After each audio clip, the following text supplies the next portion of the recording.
To my great fellow Americans, I am filled with grief and anger at the heinous assassination of Charlie Kirk on a college campus in Utah. Charlie inspired millions, and tonight, all who knew him and loved him are united in shock and horror. Charlie was a patriot who devoted his life to the cause of open debate and the country that he loved so much, the United States of America. He fought for liberty, democracy, justice, and the American people. He's a martyr for truth and freedom, and there's never been anyone who was so respected by youth. Charlie was also a man of deep, deep faith, and we take comfort in the knowledge that he is now at peace with God in heaven. Our prayers are with his wife, Erica, the two young, beloved children, and his entire family, who he loved more than anything in the world. We ask God to watch over them in this terrible hour of heartache and pain. This is a dark moment for America. Charlie Kirk traveled the nation, joyfully engaging with everyone interested in good faith debate.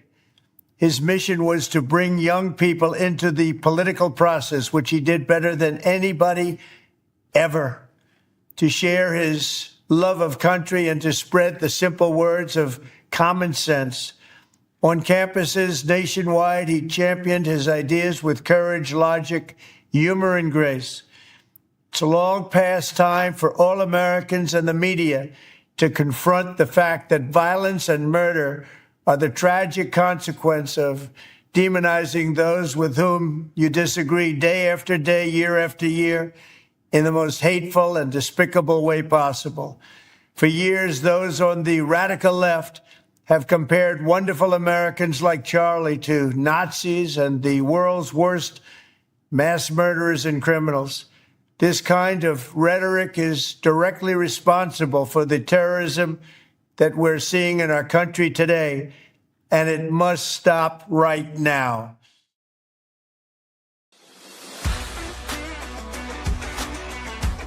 Hi, perhaps you recognize me. It's your favorite president. We will decide who comes to this country and the circumstances in which they come. Anybody in this country doesn't minimize their tax. They want their heads ripped. Socialists don't like ordinary people choosing, or they might not choose socialism. The answer is might, because I want to do you slowly. I want to do you slowly. I was saved by God to make America great again. We shall fight in the fields and in the streets. We shall fight in the hills. We shall never surrender.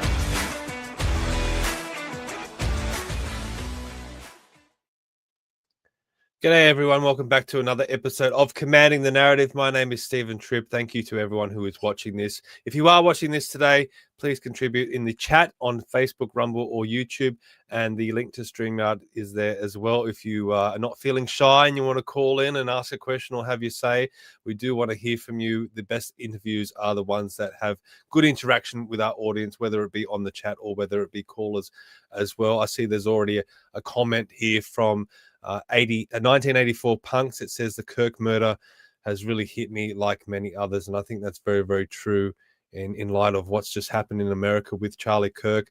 It's devastating to see something like that happen, especially someone so young with a young family, and we're going to be talking about that today. So let's, I guess, get into it. And I guess the best way to kick things off is like how we always do, and that's by letting you know about how you can follow Commanding the Narrative, and it's by heading to commandingthenarrative.com, and you can keep up to date with all the podcasts that we do. If you hit the sign up button in the top right hand corner, you'll get the regular newsletter with all the podcasts. And also you can scroll down and find some of our latest articles. And also these two surveys, which I would encourage you to do. Firstly, the feedback survey, just to let you guys to let us know about what you like to hear on the show, and maybe some guests that you like to hear about, and also topics as well. And also this one, the Shaping the Future of Australia National Survey.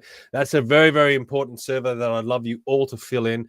It's getting feedback from everyday Australians about issues that a whole host of issues. It's actually a really good survey covering about 15 or so issues that are prevalent in Australia's society right now. We want to hear from Australians, right from the source, not hearing it through mainstream media. We want to go directly to you to let you give your feedback to us. So please fill that survey in. I've partnered with Sasha McNaughton of Let's Rethink Renewables and also Deborah Yule from Australians for Australia for that survey. So check that one out.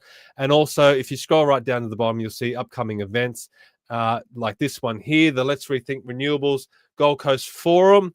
It's happening this Sunday at the CSI Club in Southport. It starts at 2 p.m. Please get your tickets for that. Senator Malcolm Roberts is going to be speaking. Also, Colin Boyce, who we had on the podcast last week. That was a tremendous interview. He's going to be speaking on the Gold Coast. And also Ben Beattie, who I've had on the podcast previously. He's a great engineer, has written widely on the energy sector. And that's going to be a great presentation from Ben. And of course, Katie McCallum is going to be there, and also Glenda Pickersgill. So please come along to that one. I think we need a big crowd there to show that people are pushing back against this net zero rollout, this reckless renewables rollout. So come along to that one. If you're on the Gold Coast or close by, maybe in Brisbane or down in Ballina or wherever you may be. And if you're in South Australia, check this one out. It's a little bit of about a month away. Sunday, October 26th at the Sporting Car Club of South Australia. It's the Australians for Better Government event. It's called Revival. It's all focused on reviving Australia, reviving our manufacturing. Adelaide's a big manufacturing area. Reviving, our political environment. So please come along to that one. Dr. Christopher Reynolds is going to be there. He's a great speaker who's spoken at our recent Gold Coast event, and also Sarah Game, the upper house member in the in the South Australian Parliament.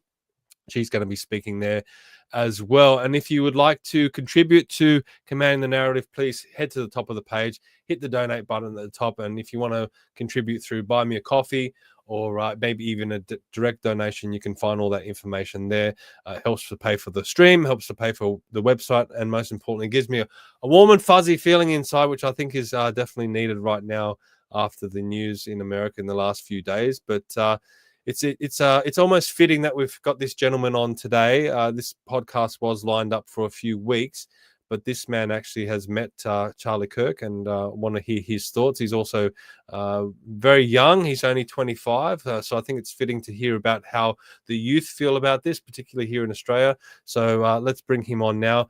Barclay McGain, welcome to Commanding the Narrative. G'day, Stephen, and hello, viewers. Glad to be on.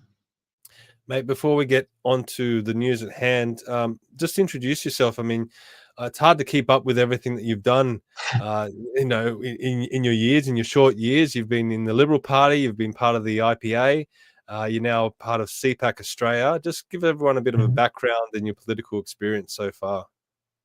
Definitely. So, my name is Barclay, and I grew up on the Gold Coast, and I was involved in politics at a very young age. I joined the Young LNP the moment you're able to join it, at 16 years old. And I guess that kind of came from my parents' small business background.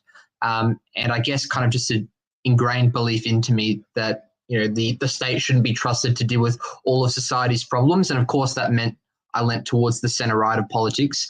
I suppose since being involved, it wasn't long before I became the chair of the Gold Coast Young LNP, which is one of the largest chapters. And I ascended to that role when I was only 19 years old. And we decided that we would take the step of going on the streets at schoolies and school leavers on the Gold Coast.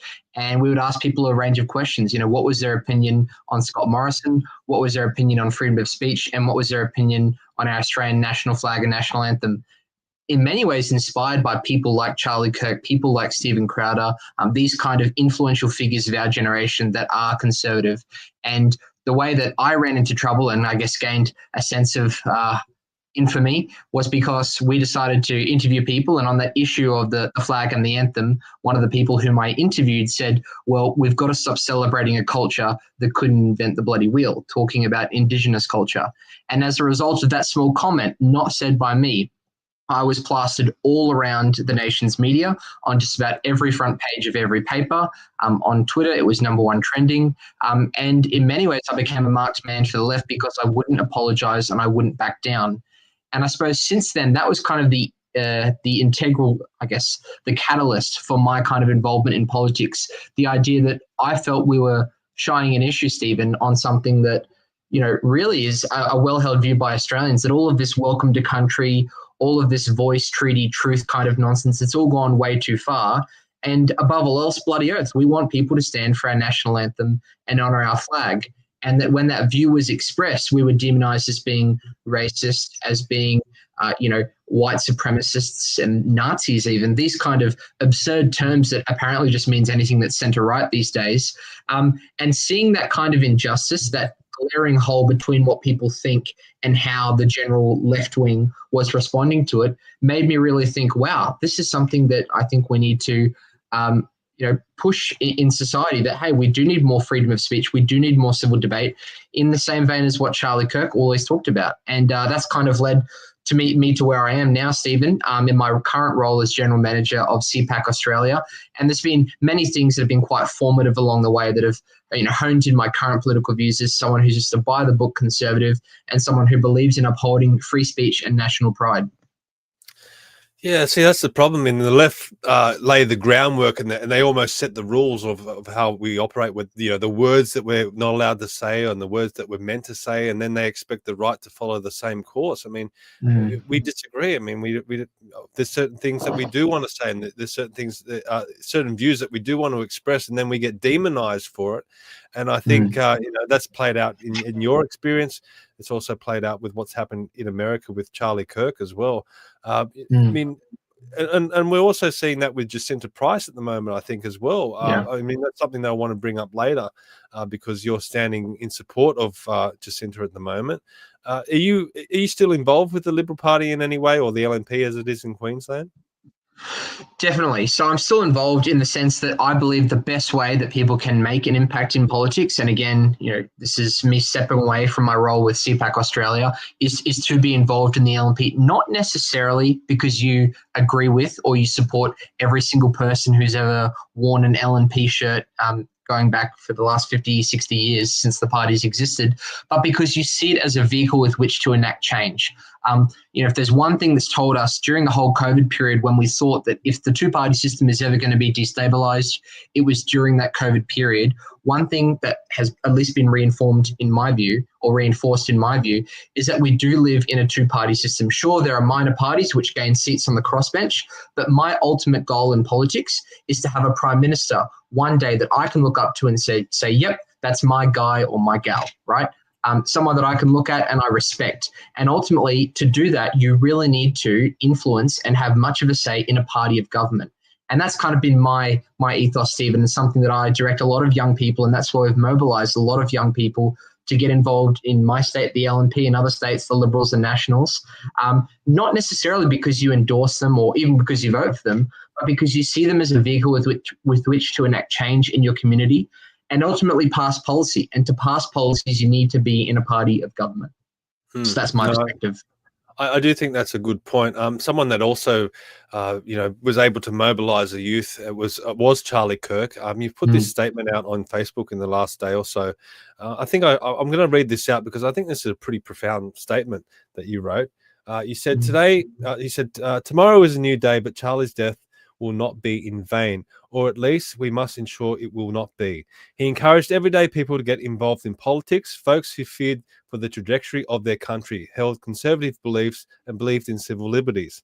Much of the problems that America face are present here too. I know because I lived there for half of last year.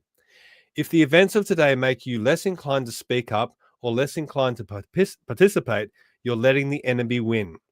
If you're a conservative, join a political party, become an activist, support good people running for office. If you don't know where to start, you can ask me how. You're needed because, as Charlie says, we are against pure evil, and today he tragically fell victim of that. Make today your turning point. Do it for Charlie Kirk. I mean, I think that's a very profound statement in light of what happened. Do you want to embellish on that a little bit? Well, definitely, Stephen, and thanks so much for highlighting that. I think it's the big call to action, and a lot of people will say, well, we should make sure that we mourn Charlie's death and we don't seek to, shill for any kind of particular cause or any kind of particular movement. But let's also be real. Charlie was someone who he evangelized to people the idea that they should get involved in their local community, get involved in politics. And, as a young man growing up in the 21st century, I can say that he was a role model, and that's because he encouraged people to get involved in politics, just as I'm doing now, encouraging other young people to find their voice and get involved in politics. And now I know it's hard. For a lot of people, they're weighing up the idea of, look, I kind of do think this whole woke thing has gone a bit too far. But at the same time, I want to keep my six-figure job at KPMG, one of the big four accounting firms, or their internship.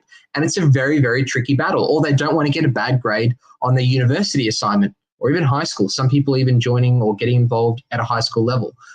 But really, the antidote to cancel culture is courage. And that's something that we need more of. I think it was Charlie quoting Aristotle saying that without courage, there are no other virtues. Courage is I guess it's the hallmark before you can have any kind of other virtues in life. So it's really important. It's a tough pill to swallow, but we need more people coming up and speaking out. And I know that it will be hard now when you see the kind of vitriol and violence that Charlie has experienced only a couple of days ago in the US, and only one day ago for us.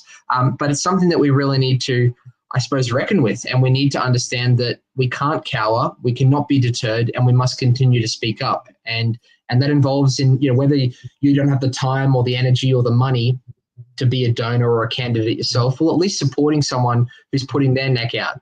Become a member, vote in pre-selections, influence your country and influence it in the right direction. How did you react when you heard the news? I mean, obviously it's shocking, but this is someone that you I don't know how much of an interaction that you had with him when you did meet him, but what was your initial reaction when you heard the news? Definitely. Well, the timing of it all worked out in the sense that I'm now living back here in Australia, involving myself with CPAC Australia.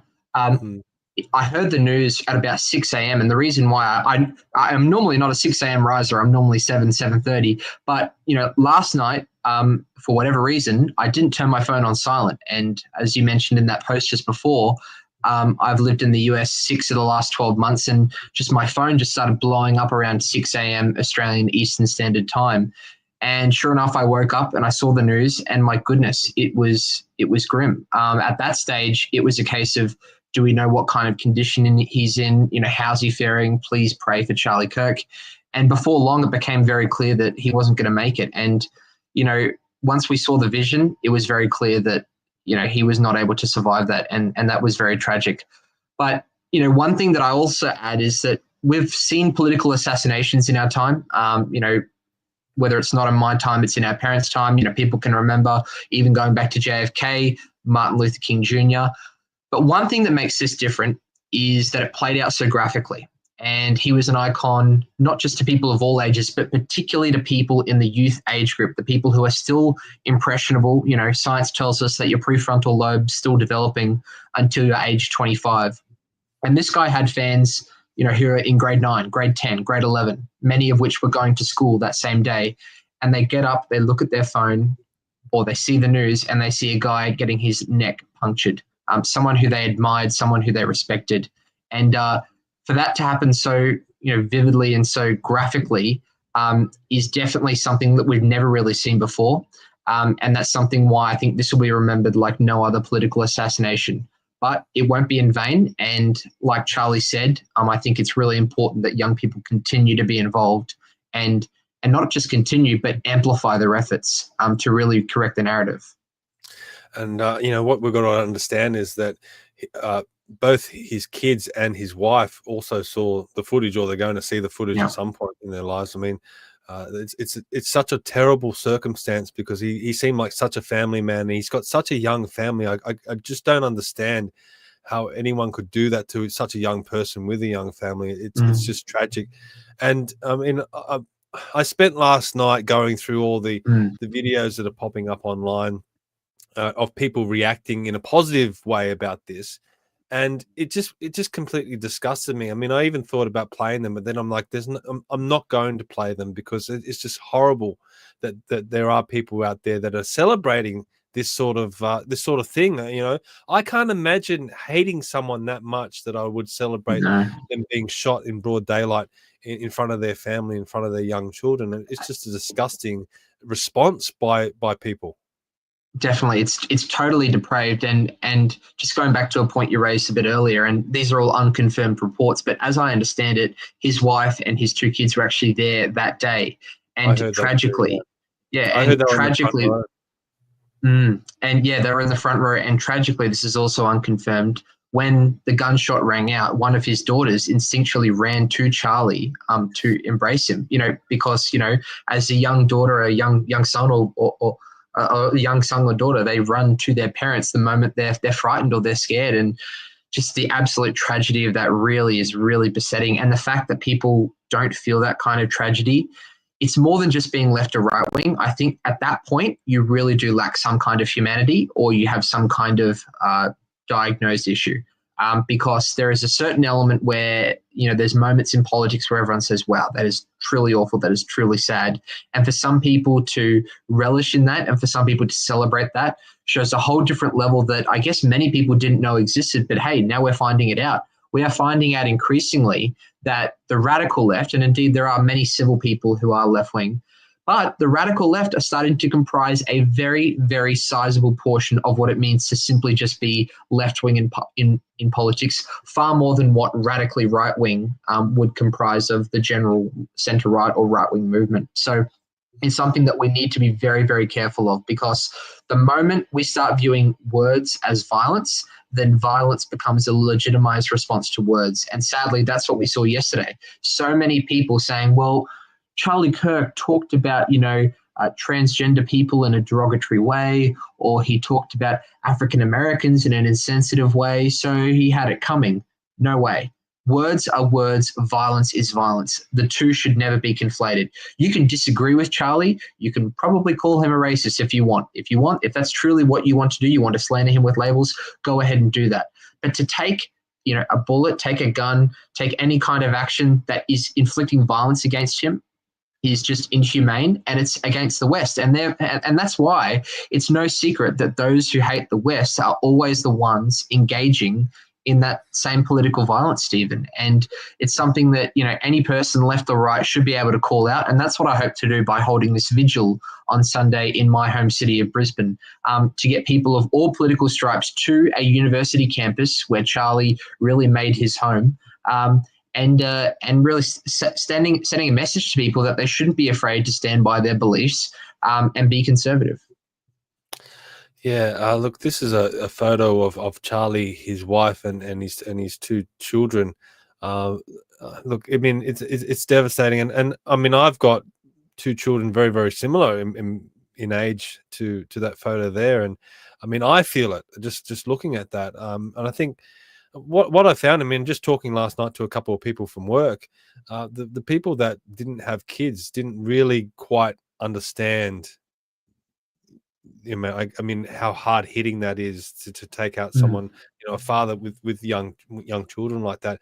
I mean, but the people that I was seeing making these comments are just, I mean, it's just, you can see by the look of them, they celebrate decadence. I mean, that's the type of people they are. I mean, they don't support life, they don't support family or anything like that. I mean, you spent some time in America recently. What was I mean, obviously we hear things through the media, like the media always, focus on specific elements of a country or a society.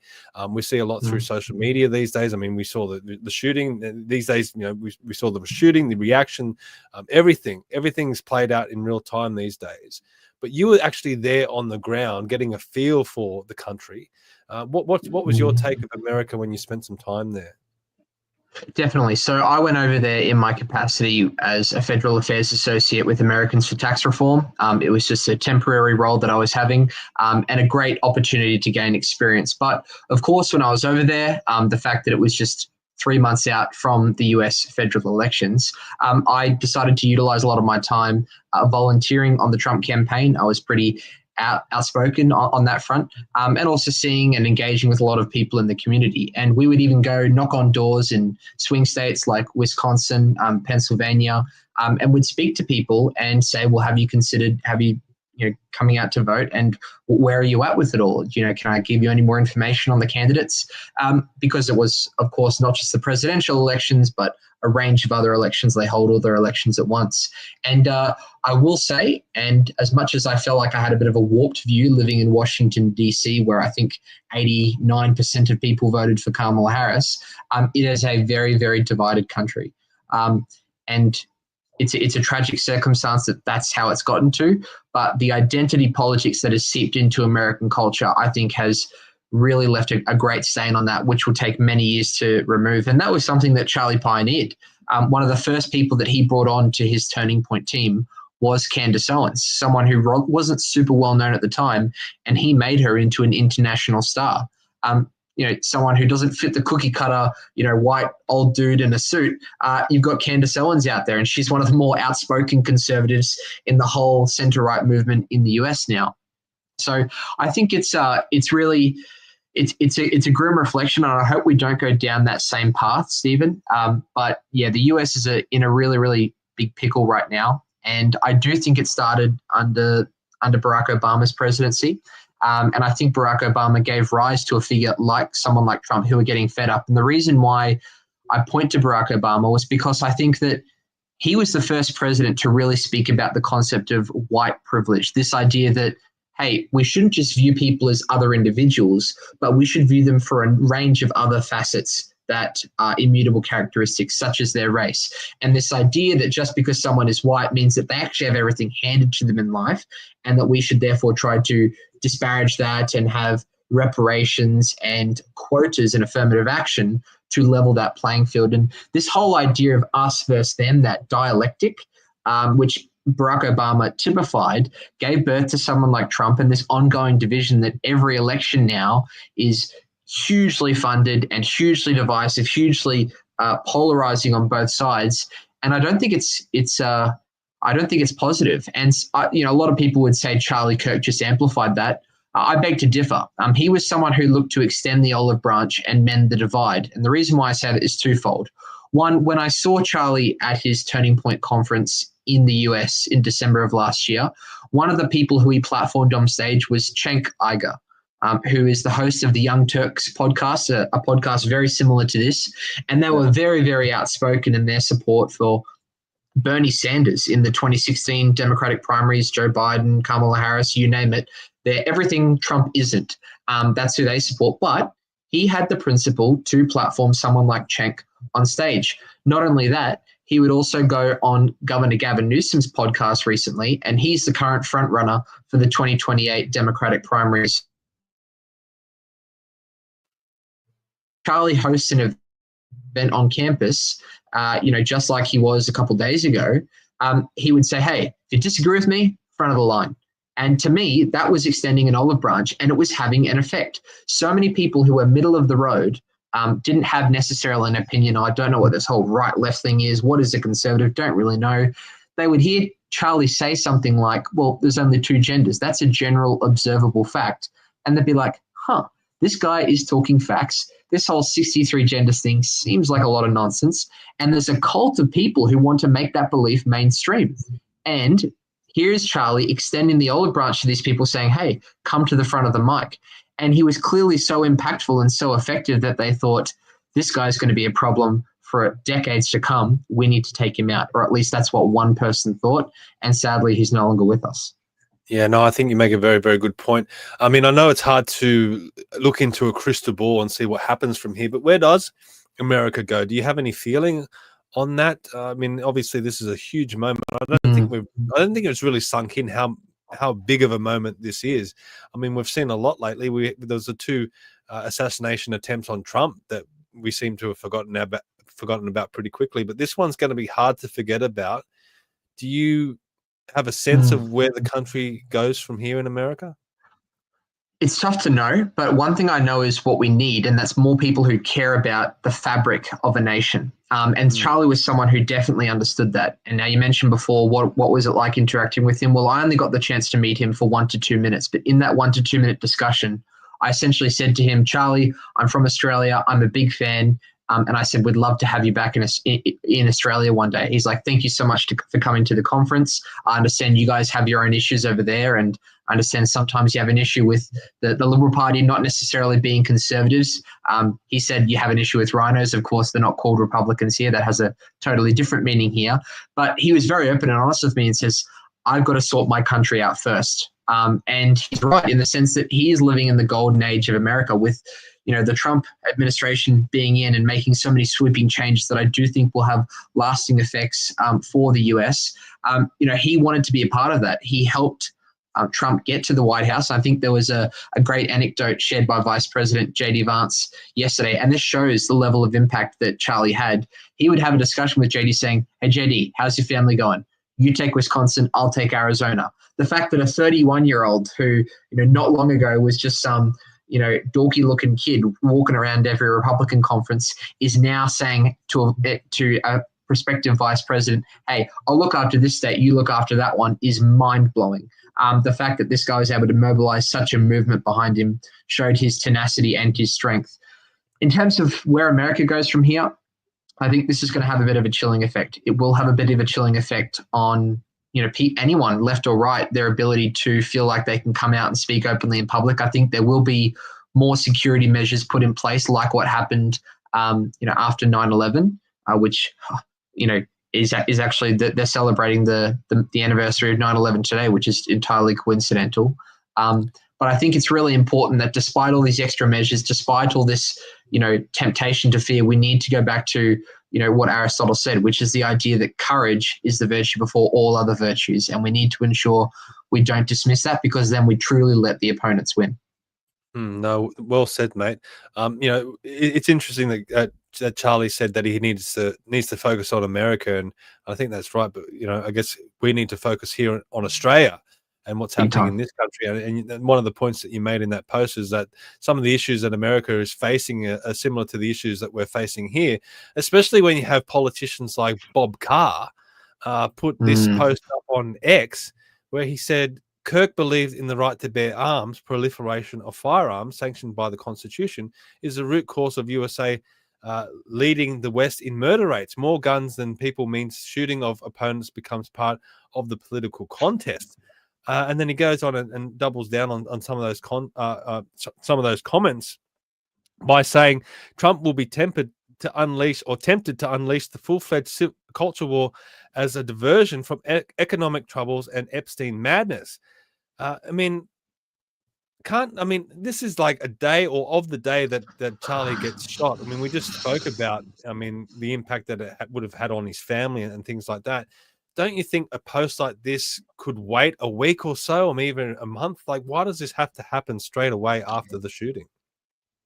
Yes, Stephen, it's totally tasteless. And, Bob Carr, sadly, is not alone in this. And we often think that a lot of the people who are making these deranged justifications for Charlie Kirk's murder are just in their parents' basement, typing on Twitter, they've got mental problems of their own. But no, these are people who have served in government, have served in our political institutions, and they're rising right to the top. This shows how far the radical left have gone in their march through the institutions, that they are now wielding significant influence over our elected politicians. Anthony Albanese is yet to deliver a statement talking or at least addressing or condemning Charlie Kirk's brutal murder. Whereas when George Floyd was murdered, every single left-wing politician you could name jumped at the chance to, come out and condemn that murder.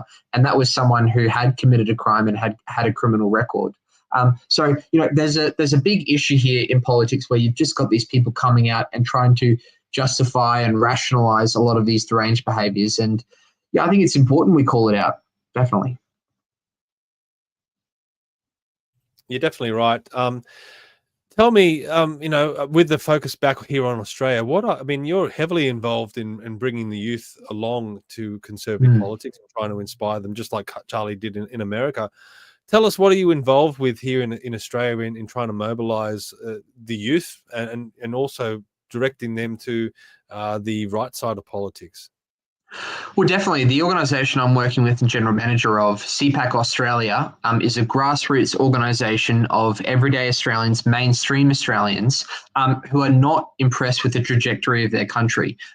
It's a lot of young people, but also middle-aged and old people who are concerned about the trajectory. Because even if you are looking at this podcast today, you're listening in or you're attending political events, grandparents and parents, they've got to pass on the next generation, and they do care about their future children, grandchildren.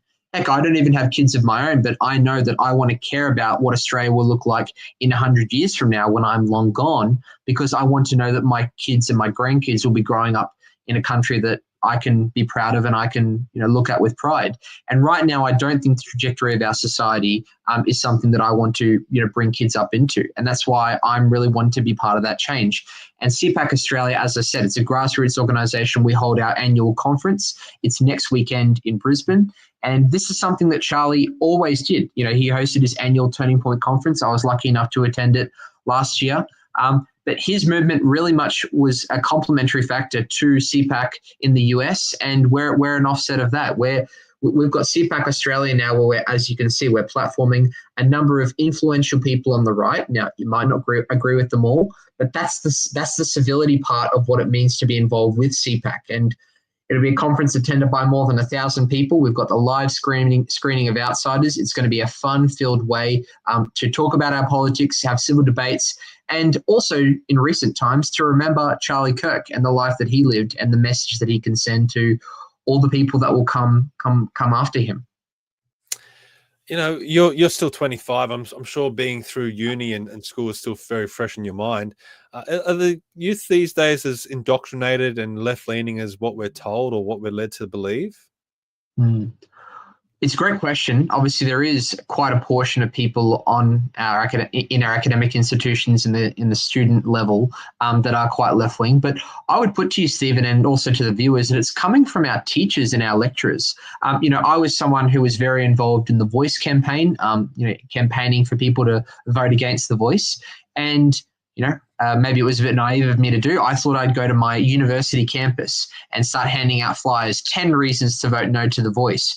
And just about every single person who gave me a visceral reaction of hatred, some people would take the flyer and screw it up, or they'd yell at us, call us racist, or start chanting, racist, sexist, anti-queer, liberals are not welcome here, things like that. That's what they would chant.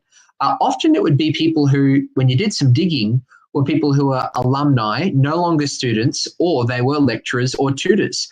That's the alarming thing. It's not these impressionable 18, 19-year-olds who are fresh out of high school. They're the ones who are actually more inclined to take it because they're coming here to learn. They're coming here to listen to different feedback. It's the ones who are more finishing their degree or indeed teaching the degrees that are ones that have this visceral hatred. It's because they view the universities and also high schools as their breeding ground for the next generation with which to enact their agenda.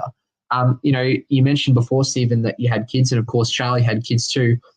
Where the right seems to focus more on the family unit as something to invest in, the left has seemingly clearly clutched onto these institutions.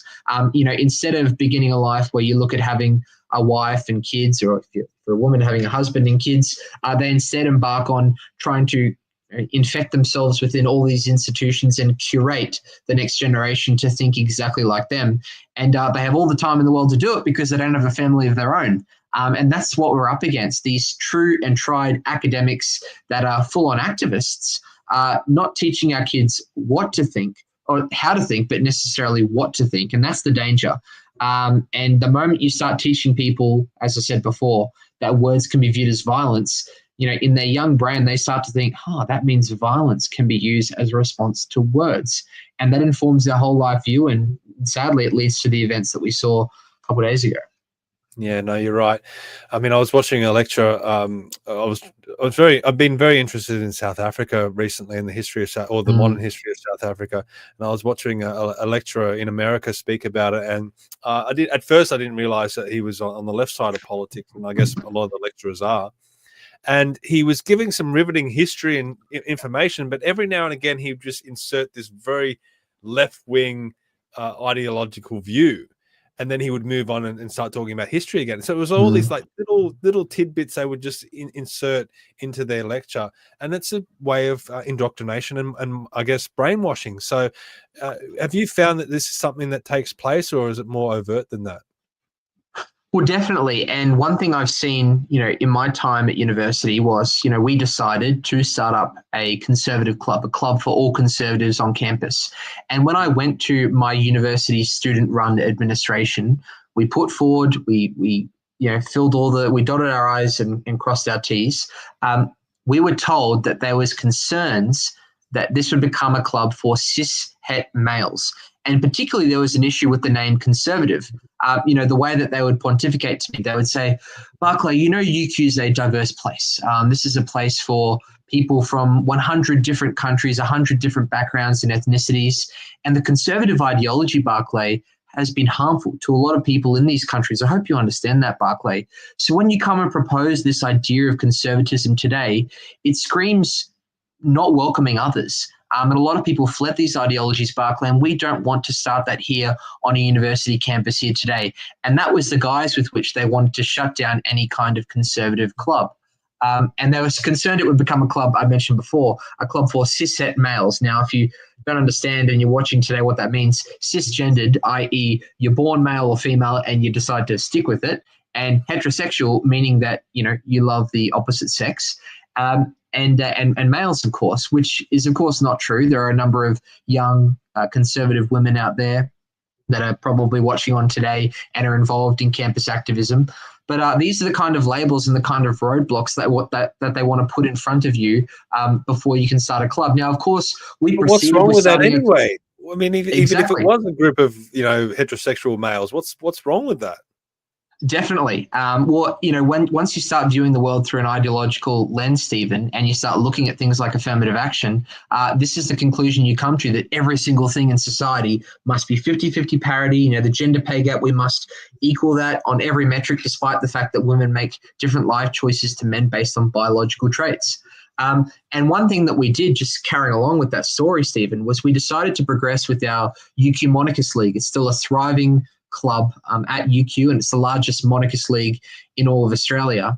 And in the year that we were founded, and it ended up being the year that was involved the passing of Her Majesty Queen Elizabeth II. And just as we are for this Sunday with Charlie Kirk, we decided to do a vigil in the Great Court, a lovely great area in the middle of our university, for Queen Elizabeth II. And as many people, probably 80 or 90, were coming up and laying candles, paying tributes, singing Amazing Grace, and talking about their experiences meeting with the Queen. Before long, our entire vigil was ransacked by socialists who came in fully masked, fully with jackets over their heads, glasses on, using guerrilla tactics. They stomped on all of our candles and they destroyed all of our vigil. And this really shows that they do feel threatened with the idea that we will respect and uphold a lot of the great institutions that have made our country great, and indeed our nation itself. This is the kind of visceral reaction they will have to any kind of conservative presence on campus. And they go home from that, Stephen, and they want all the people who attended that to think, I went to that vigil for Queen Elizabeth II and it's a good cause, but gee, I don't want to be at, an event that's being ransacked or where violence is happening. I'll probably just stay at home next time. I think that's probably safer. That's exactly what they want you to think. When we're hosting this Charlie Kirk vigil this Sunday, when we're hosting CPAC Australia next weekend in Brisbane, they want you to think, not really worth the controversy. I think I'll stay at home. That's what they want you to think. So my question, or at least my challenge to all of you listening here today, is don't give your enemy the satisfaction they demand. In the schoolyard, we're all told don't entertain the bully. By being cowed to by these left-wing radicals, these Marxists, you are literally giving them what they want, and they will continue to do more of it. And that's my message today. Do you think half the problem is conservatives, or at least people on the right, are more individualistic? They just want to be left alone to live their own lives. They don't really want to have to engage in culture wars or anything like that. They just want to work hard, support their family, and live a quiet life. They don't want to have to be drawn into all this sort of stuff. And that's almost like I guess these activists, these groups out there, they play on that, and they do use violence and intimidation and things like that to I guess put people like us back in the box. That's right. And I've often said before that individualism, I truly do believe that the biggest I guess, divided between the left and the right in politics is the individual versus the collective. The collective being the left, which is the idea that, we all need to have solidarity. We can all be treated based on our movements. Okay, so you're an Aboriginal person, so you think like all other Aboriginal people. Okay, you're a white person, you think like all other white people. You're a woman, you're a man, you're disabled, you're not disabled. All these dialectical kind of discussions. And the right, which says that you're an individual, you have your own individual thoughts. And just honing in on that individualistic side, Stephen, as you mentioned before, I think it's both our greatest strength and it's also our undoing. It's our greatest strength because it has just differentiated the right from the left, and the idea that you shouldn't just treat people based on immutable characteristics, which is what things like affirmative action and identity politics ask us to do. You should treat them based on their own rights and responsibilities and never try and trample on them. But on the flip side, it's also our biggest undoing. The fact that the moment you try and find a genuinely right-wing movement or a centre-right movement, you end up with a proliferation of 15 different minor right-wing parties. In Australia's instance, even during the COVID period, we had so many different freedom movements and things like that starting that couldn't unite, or they would disagree on certain small niche issues. And there was no kind of solidarity because it's like, no, I'm an individual and these are my views and I'm going to stake my claim. So I'm not necessarily having a slant or slagging on the idea of individualism, because I think, as I said before, it's our greatest strength. But there's some times where we do need to come together. There'll be people even on the right who thought that Charlie went too far, or even some who thinks he didn't go far enough. But I think we can all agree that he did shift the goalposts. He shifted the Overton window to make it easier for young conservatives to be able to speak up on our college campuses. And I just hope and pray that the actions of the last couple of days don't undo all the work that he's been able to do in the US, but also the world over.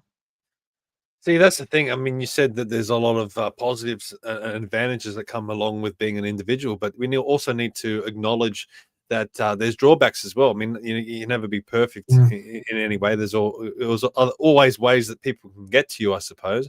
I mean, I'm assuming that when you're on these campuses or speaking to people that are your age and they may think like you and be on the right side of politics, do you find that some of the reactions that you get from these people are, look, mate, I love what you're doing. I support what you're doing. I just don't want to get involved. I don't want to be seen to be part of this. I mean, do you get that sort of feedback? It happens all too often, Stephen, and it's something that I really do hope can be a turning point. If we take any kind of, I guess, silver lining out of the actions of the last 2 days, and I'm saying it's a silver lining because this is exactly what Charlie would have wanted, is that this needs to be a turning point for young people. No longer can you just be like, oh, I'll support you from behind, Barclay. I'll support you from behind, Stephen, but good on you. That's not going to cut it anymore. If you're not outspoken, if you're not out there at least moving the goalposts in some way, then as far as I'm concerned, you're basically ambivalent to a lot of the atrocities that we're starting to see on the left. People need to speak up. People need to find their voice, and they need to become more politically active. Again, it doesn't mean that everyone needs to sacrifice their entire life or give up their business or give up their livelihood or betray their family, that kind of thing.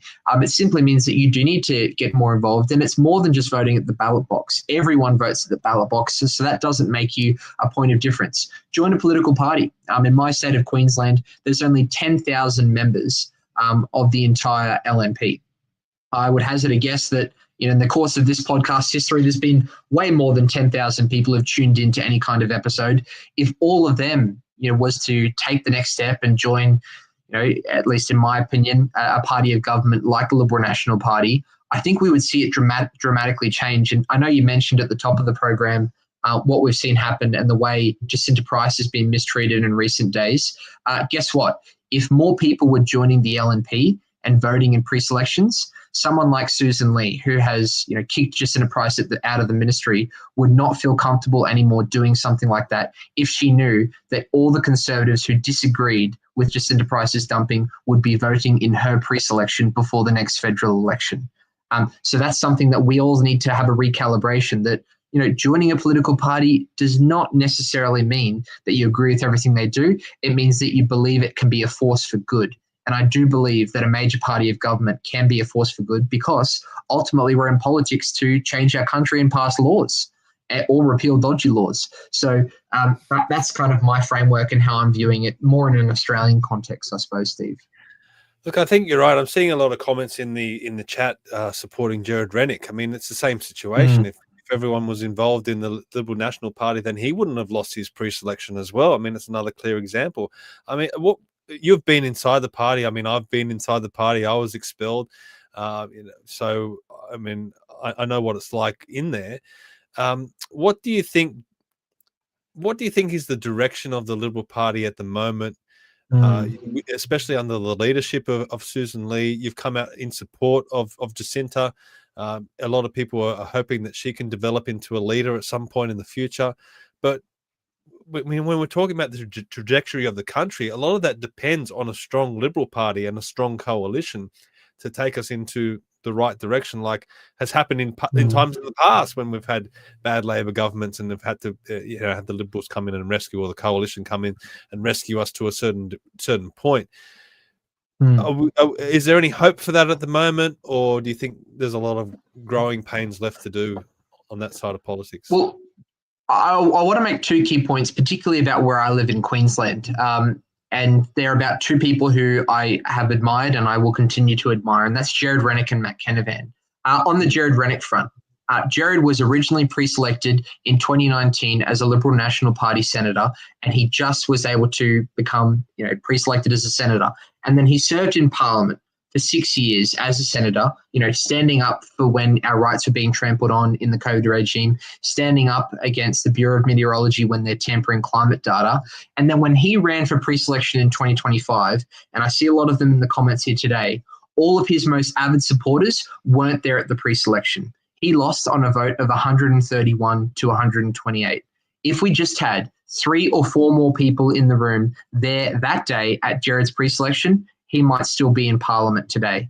That is something that I hear and I let it wash over me, and I think, wow, this is a great opportunity to be involved in politics and back someone like Jared Rennick, who we were able to get elected via the Liberal National Party. A lot of people in the comments saying that, people first is the way in which we can reclaim Australia. I guarantee you that if Liberal National Party members in the year 2019 didn't pre-select Jared, you wouldn't know who he is.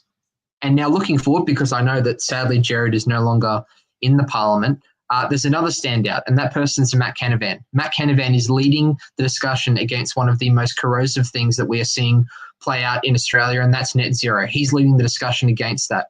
And guess what? If all the Conservatives in the LNP left tomorrow and joined People First, joined One Nation, guess who would also be forced out of Parliament? Matt Canavan. And he's a young guy. He could be in politics for the next 30, 40 years even.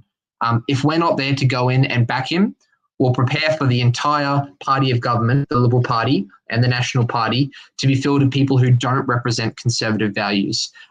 Now, when Jared, left and formed another minor party, which is what a lot of people are saying now, yet another right-wing minor party, he performed pretty well at the most recent 2025 federal election, and he just narrowly missed out. Do you know who he missed out to? Malcolm Roberts, yet another Conservative. Is this really where we're at? Is this really all we are aspiring to in politics as Conservatives? Is that if Jared won, he would have displaced another Conservative? Like, what does it matter whether we have Malcolm Roberts or Jared Rennick? They're both Conservatives. Surely our ultimate goal here is the left, not each other. And the way to do that is by trying to be involved and trying to influence a party of government to be more conservative in the vein of people like Jared Rennick and in the vein of people like Matt Canavan, who are still doing admirable work. This is exactly what someone like Senator Alex Antic has done in South Australia. He's totally reformed the Liberal Party down there. And I'll just say one more thing, Stephen. The reason why everyday people aren't voting for the Liberal Party anymore is because everyday people aren't joining the Liberal Party anymore. If we all joined it, we would influence it, we would take it back in a very conservative direction, and we'd actually have a proper choice between Albanese's left-wing socialist regime and a strong, proper conservative alternative. That's the future that I see. That's the future that I'm going to aspire to as a 25-year-old. And that's ultimately the future that Charlie Kirk and Donald Trump aspired to. Donald Trump would have had the option to say, I can run as an independent or start a new party, or I can take an existing party of government, truly reform it, and make that into a political force for conservative values. And that's exactly what he did. That's what we need to do here. No, you're right. We just had an event for Australians for Better Government on the Gold Coast where we had both Malcolm Roberts and Jared Renick there. And, despite the fact that they were basically talking about the same policies, expressing the same views, there was that undercurrent of tension between the Malcolm supporters and the Jared Renick supporters, and also the supporters of One Nation and People First. And you find it with the libertarians and all these other parties as well. Despite the fact that they're all going out supporting the same issues, they come up with these slants against each other. And I suppose that's the political process. I mean, that's the problem with having so many different parties. They're all, at the end of the day, they have to compete against each other at election time. And there's resentment that comes along with that because, someone's going to do better than the other party or whatever it might be. A lot of people are putting efforts into these campaigns. But I think and I know that politics is a numbers game. And instead of looking at things, with ideology, you just have to be realistic and understand that it is a numbers game, and the more people that you can get supporting a specific person and a specific party, then that's the way to win in politics. I mean, we have to learn that, and we have to wake up to that. Definitely. And the challenge that I would put out to people is to first off set out your goals. What are your goals of being involved in politics? As I said at the top of the program, my goals in politics ultimately is to see a conservative prime minister in Australia that I can look at when they're representing us on the international stage and say, yep, that's my guy or gal, right? I think a lot of people want that. Ultimately, we need to have a conservative prime minister that is there passing conservative laws and conservative principles, like the right to life, getting rid of net zero madness, like the idea that there are only two genders, and like the idea that we need to hugely cut mass immigration. These are all conservative tenets that I stand for and that I want to see enacted into government. We do that when we have a prime minister with a team of ministers passing laws. And I challenge anyone in the comments who thinks that the minor party having one crossbencher in the upper house and the Senate is a way in which to get a party of government into office. I challenge them. How and what is your path to getting a party of government to pass laws and having that prime minister on a pedestal on the international stage that you can look at, as the Americans do right now, and say, yep, that's my guy. I put it to you. And it's really important that we start to have and think about these conversations. And I really don't think that the way out of all of this is to start a 16th minor right-wing party and compete with Senator Pauline Hanson for her Senate spot at the next election. I mean, how counterintuitive does that seem? We need to have common sense, practical ways in which we can do it. And, it might be hard for a lot of people to stomach joining a party like the Liberal National Party, for instance, but I think that's the best way we can do it. Sometimes the path to righteousness is the one less traveled. And that's something that I think we should all consider today. And it's one that I know Charlie definitely considered. Yeah, no, I really would love to squeeze in a few more questions because I'm enjoying your perspective and your comments. I guess a question I would love to ask you about is this social media ban that's coming up for under 16s. I mean, what's your feeling about that, particularly when you're trying to attract more youth to politics? How do you see that playing out when that comes in? Well, I think it's so wrong. We know that social media has become, social media, particularly when it applies to things like YouTube, which I'm sure a lot of people are tuning in on now, has far more reach than just being a social media platform. It's actually an educational tool and foundation. Now, I think the issue with this law is not necessarily that it bars under 16-year-olds from being online, because I think we all share the similar sentiment that it'd probably be good if young people had spent less time in their phones and more time talking with actual people. But the greater issue here, I think, Stephen, is the idea that this is a move towards digital ID, the idea that to use any kind of social media platform that you need to show an identification card to use that platform, and what is then being done with that data. So I think that's why I oppose the under 16 social media ban, and why I think that there needs to be a growing chorus of people who do oppose the under 16 social media ban getting more involved. Because the reason why we allow these kind of things to happen is because people think being involved in politics these days is doing 50 comments on a podcast or sharing 5 videos of Jordan Peterson. No, getting involved is running for office, campaigning for a candidate who's running for office, or joining an active political party. And that's something that Charlie always spoke about. He said, you need to get off the couch. it's not good enough to just click like and subscribe and share and do a comment with a laundry list of things that you want to see enacted, but actually starting to do it yourself and being more active in your community. So it's very important, and it's something that I'll keep on talking about probably until I die. And thankfully, or I hope that I've got many years left. Yeah, no, we definitely hope for that, mate. What about, I mean, a lot of people are putting the comment around that the current younger generation may turn into be one of the most conservative generations that's ever been, in reaction to the left-wing indoctrination that they're under. I mean, I don't know if that's based on any sort of evidence, but how do you feel about that comment? That maybe the youth of the world or Western countries will tend to go to conservative as they get older?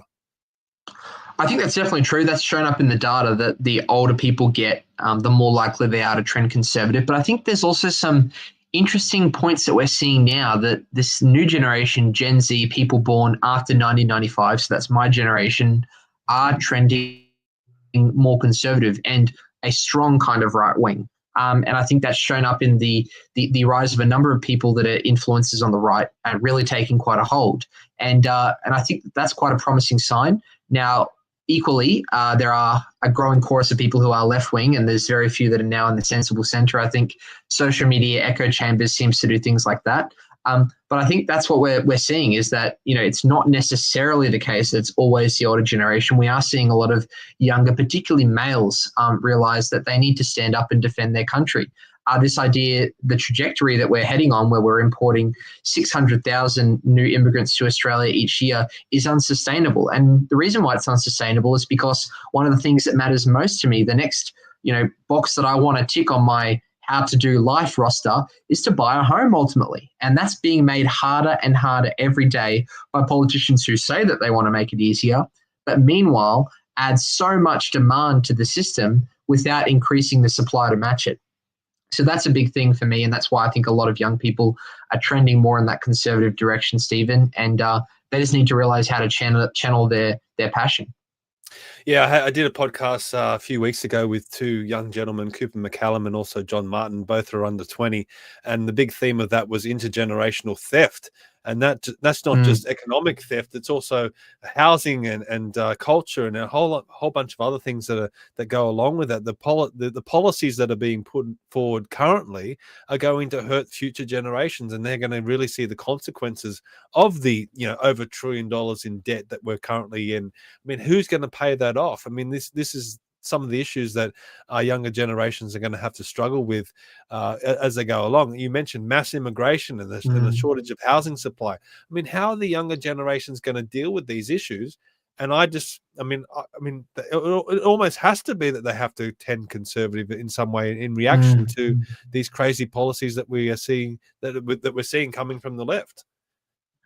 Yeah, it's total recklessness, and it's something that I think we won't really feel the full force of until, it's probably going to be about 10 or 20 years from now, because this unimaginable debt that we keep running up and we keep wanting to paper over it or, just tinker around the edges, we need to actually have systemic reform.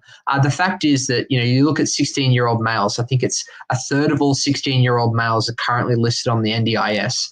Some of these great government institutions, things like Centrelink, things like the NDIS, which started off as a great idea, the idea that, hey, you're out of a job, here's some money to get back on your feet and get a new job, or the idea that, hey, you're disabled, here's some money in a societal safety net, to allow you to live a normal life, are now being totally, transformed and bloated to the max. And it's actually involving, and the reason why even people on the left should care about this is because it's actually creating a negative perception around these social government programs. The idea that someone says, oh yeah, I'm on Centrelink, now is universally viewed as, oh, dole blodger, someone who's rorting the system. Whereas if we actually created an environment, created a system of Centrelink, that Centrelink was only for people, in between jobs, trying to find their feet and get their life started, or people who are only just studying university just so they can fully immerse themselves in their study and then get back on the horse and into the job market, that would actually reform the view of something like Centrelink in Australia. People wouldn't be so critical of the NDIS if it wasn't the case that 1 in 3 16-year-olds was on it, and anyone who's ever had any kind of attention deficit disorder was now receiving large amounts of payment and support from the government. We would really be able to rectify the stigma that is surrounded by a lot of these government institutions if we were to trim the fat and ensure that it ran more efficiently. One thing that I really loved at the most recent presidential election was Elon Musk's idea for the Department of Government Efficiency, because he shone the light on so many bloated measures that the US government is funding, and that's something that we need here. And it's a shame that one of the people who is most outspoken for that was Jacinta Nampa-Jempa-Price, and she's now been booted out of the ministry. That's wrong, and I don't think Susan Lee can stand as leader. Is if she's going to run some kind of organization like that doesn't allow for strong, principled conservative voices like Jacinta Price to be at the front. Yeah, and something that the people on the right love is conviction and going out there and expressing your views. And if they're unpopular, so be it. You need to go out there and argue for that case, just like John Howard did back in 1998 when he was advocating for the GST. It was an unpopular thing, but he went on radio every day and he pushed for it and he had that conviction. So I think you make a good point there. To finish up, I want to squeeze in a couple of comments. This one's from Jackson. He says, what is the best way for young people to get involved with what you're doing in Queensland?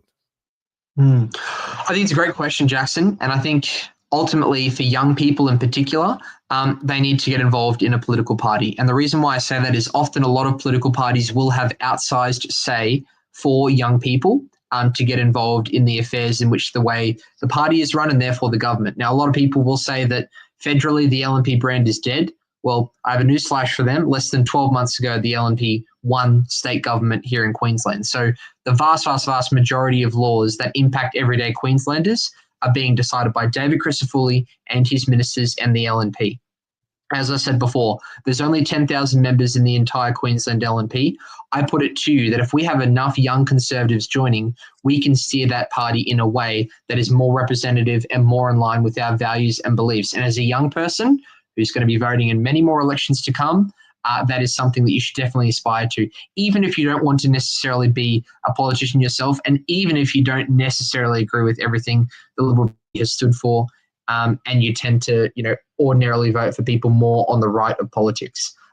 It's important that we realise what is before us, and what is before us is a party that is currently in government in Queensland, and we have the power to influence that. So I say we take that power. A little bit of a contentious question, you might say, from 84 Punks. He says, Barclay is a Liberal, and I'd like to understand how he sees that as conservative. I definitely say I'm a conservative. Now, I'm not sure who 1984 Punks is, but I've always been a conservative. I put it to him that there's no, conventional American liberal tenet that I stand for. As I said before, I'm pro-life. I'm anti-mass immigration. I believe that there's only two genders. I believe in national pride. I believe in flying only one flag. I'm against welcome to country. I believe in balanced budgets. I'm against a minimum wage. So there's a lot of tenets here that I'm really struggling to see how I would be seen as a liberal or seen as someone from the left. But at the same time, Stephen, we've also got to remember that it's so easy to slang as many different comments or as many different slander pieces as you want when you're hiding behind a synonym on a keyboard at your home.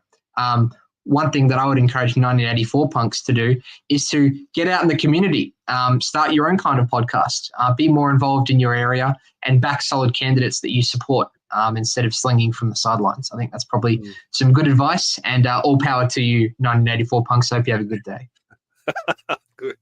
All right, mate. So you're the general manager of CPAC Australia, about a week away. What are you most excited about when you'll be walking into CPAC on Saturday, the 20th? Well, it's a bit of a nuanced view, Stephen, because as much as we've got an incredible lineup of speakers, we've got people like Tony Abbott, people like Jacinta Price, people like Pauline Hanson, people like David Limbrick, Moira Deeming, all taking the stage. Of course, we've also got the live screening of Sky News Outsiders. One thing that I'm really keen to see is just the people, the everyday people that have decided to take their weekend off to essentially say that, have a pronounced and outspoken political viewpoint, because that was fundamentally what Charlie started out as doing. He had a point in his life where he's like, no, I need to be outspoken. I need to take that first step and take this interview on Fox News. And I need to let people know that I am conservative and I'm proud. And by attending next weekend, that is the commitment that every single one of those more than 1,000 people are making.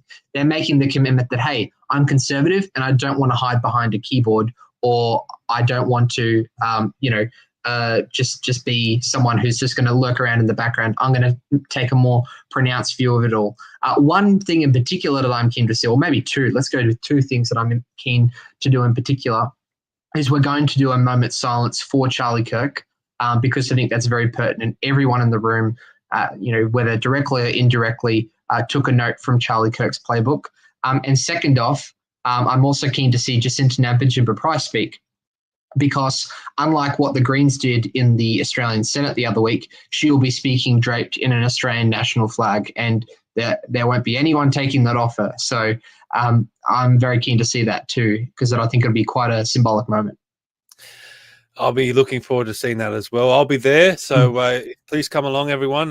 We'd love to get a big crowd. I mean, you said it. These events are not just about the speakers, but it's also the networking opportunities as well. It's great to mix with a lot of like-minded people, and you do meet some great people at CPACs. I've been to the ones in Sydney before. This is going to be my first one in Brisbane, so I'm very excited. Is the best way for people to get their tickets now, or will tickets still be available on the door? Tickets will still be available on the door, but it's very important that people do book ahead of time to avoid any kind of queues. You can go to cpac.network to buy your tickets.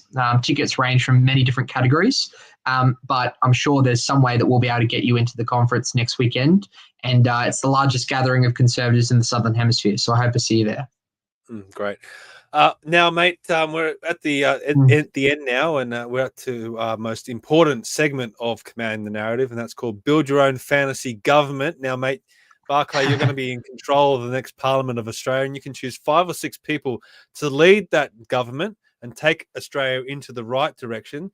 They don't have to be politicians. They can be living or dead. They can be anyone that you choose, but 5 or 6 people, who do you pick? Well, I think one person that's always stood out to me is someone like George Reid. He was one of the early prime ministers of Australia, and I think that he set up a lot of the fabric that has made Australia what it is today, a vibrant democracy. One other person I would have is Tony Abbott. He's one of the incredible elder statesmen of this country, and I think a lot of his commentary has really shifted the dial and shifted the discussion for what we see as being conservative here in Australia. Another person I would have is the current Senator, Matt Canavan. I think he's one of the most intelligent and articulate people on the topic of something like net zero and opposing that. Another person I would have is Jacinta Nampijinpa-Price. She's someone who, is able to bridge past that divide of identity politics and have the courage to oppose something like the voice to Parliament. And I thought that took tremendous, power and courage to do that kind of thing. And one final name, I think I mentioned her early on, she's also speaking at our CPAC conference, is Moira Deeming. I have had the privilege of knowing Moira for, quite a number of years now, and she's been so outspoken on the indoctrination of our children. And when she, came up and did that speech that, she did a speech at a rally 2 years ago, which she got slandered for as being a Nazi, she never apologized. And that was despite having people like John Pesutto in her own party pursue her in the courts and also try to kick her out of the Liberal Party altogether. But she defied all of the challenges against her, and even in spite of all the challenges that her family saw, she was able to push through it, and she still remains today an outspoken opponent of pro-choice policies and an outspoken person against transgender ideology, which is infecting a lot of our young people's brains. So those would be the 5. George Reid, Tony Abbott, Matt Canavan, Jacinta Price, and Moira Deeming. How'd I go? Yeah, good stuff, man. And if people are, watching this, maybe they're impressed with you today and they want to follow you and maybe get you into Parliament one day, what's the best way people can follow you? Are you active on social media or anything like that? Definitely. I'm active on Facebook. You can search me up as Barclay McGain. I'm really not active on many other social media platforms, but, I will say in the last couple of days, if we finish off this podcast talking about Charlie Kirk, he's definitely inspired me to find more of my voice. And it's a full credit to you, Stephen, and the team at Commanding the Narrative that we do have these kind of platforms that amplify conservative voices and in the name, command the narrative. Yeah, that's right, mate. So thank you for coming on today. I honestly, I have enjoyed this conversation. I'm very impressed by a lot of the things that you said. So it's a privilege to have met you, and hope we can catch up in CPAC and have even more of a conversation. And if for the audience out there, if you have enjoyed this, I say it every single time, share it out. Let people know more about what Barclay is doing and some of the initiatives that he's got going. And come along to CPAC and meet. But we'll both be there, and a whole bunch of us will be there as well. So it's going to be a great event. Barclay, thank you very much for coming on. Hopefully we can have you on again in the future. Brilliant. Thanks, everyone. God bless. No worries. And we'll see you all next time. Bye-bye.